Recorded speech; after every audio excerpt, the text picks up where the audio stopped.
I certainly am grateful. I know that, to be around that group of guys. You don't know exactly what the locker room is going to be like when you come into a new situation like this, and now I've got a greater appreciation for everyone that Ryan really brought together with this team. It's a great group, and I wish, I told him the last team meeting, I wish we could bring everybody back and just duplicate that same feeling that we had, and yet it just doesn't work like that. Unfortunately, we got to start all over again, build this 90-man roster back up, and make it as competitive as we can possibly be so that we can take even another step going into next year. That's going to be the challenge. Yeah, I did have some time. I was able to get away and hit that reset button, but you get the itch pretty quick to get back to work. Your quarterback said he was wanting to get back into the facility already, and you told him, please go get away, and then he's already thinking about wanting to be the number one offense next year, just trying to regroup these guys and get back in the building, meet with you again. When you reflect on that relationship with Caleb, how exciting is it? Because last year we had a conversation about you were meeting with him for the first time. You were going to show him tape from his previous year. How exciting is it for you to know that he's going to be in your offense year two, and it's not learning this new language, it's now taking the next step in what you want to build? Yeah, no, I think we're both really excited about it. We're going to be so much further ahead from our communication standpoint than what we were a year ago. Having gone through it, there is no learning quite like doing it. I can show him as much tape as I possibly can, and yet he's got to go through it and make some mistakes to truly learn from it. And so I think we're going to be so much further ahead just from a passing game standpoint. I'm really encouraged by it. I was really impressed by how much better he got over the course of the season.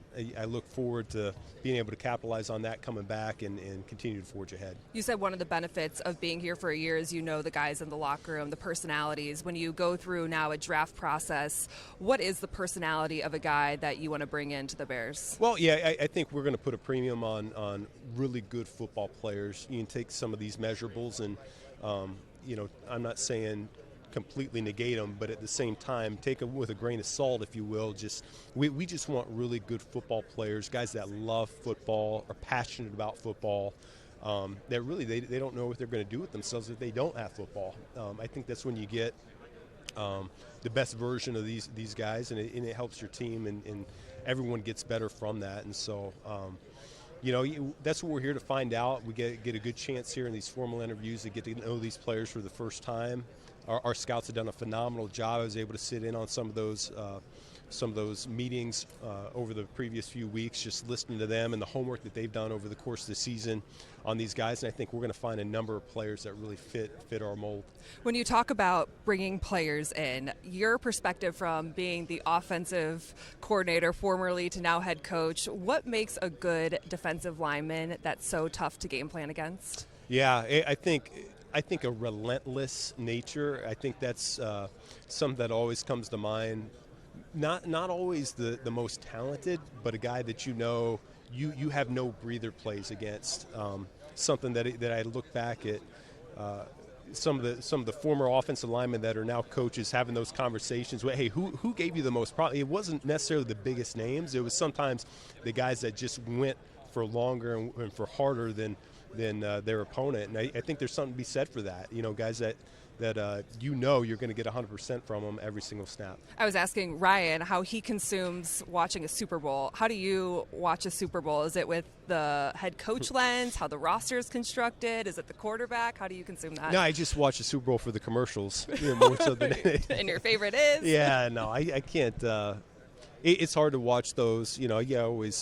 We have them on, and we try to enjoy it as a family as much as we can. But it's bittersweet when that goes on. It kind of gets your competitive juices flowing a little bit as you're looking at it, particularly when you get a couple games short like we did. So that's really what I look at, and then you try to learn something from it as well. What did these teams do that we could either replicate or look to grow from ourselves? Did you have anything that you picked up on? No, I mean obviously both those teams had strong defenses. Mm-hmm. I think Braves was one of the better game management guys throughout the course of the season to help them get there. But I think there's always little tidbits you can get from really both teams. Joe Tooney winning Protector of the Year. Oh, yeah. I think back to last offseason, he was kind of the catapult to all of free agency with Poles making that trade. When you think back of what he meant to that O-line, moving him off to left tackle for that final game and then winning that inaugural award, like that's Caleb called him the best guard to probably ever play. And maybe best tackle too. I don't know, but he's phenomenal. I can't say enough good things about Joe Thuney, the impact he's had on not just the offense but the entire team. He's a pro. Comes in and puts in a good day's work every single day. He's the same guy when he comes into the building every single day. And I know for that offensive line room in particular, the young guys in that room, that's what they look to. They just try to, hey, if I just do what this guy does, I think I'm going to pull out the best version of myself. And so that's really what you can hope for. And when you have your vets and playing at such a high level like that, you just say, hey, just be like that. Just do that. It makes our jobs easier as coaches. After some time, what did DJ Moore mean to this offense and to that receiver room and his role in particular? Man, he's such a smart and versatile player. I think that's something that gets overlooked at times. He's a guy that we felt strongly in terms of he could play any position. We could put him in any spot. There really wasn't a limit on terms of the route tree that we could ask him to do. And so it's really invaluable when you look at it. He's such a good player. He has been his entire career. I still remember him evaluating his tape coming out of Maryland, and that was an easy one. You knew he was gonna be a heck of a pro, and that's what he's been.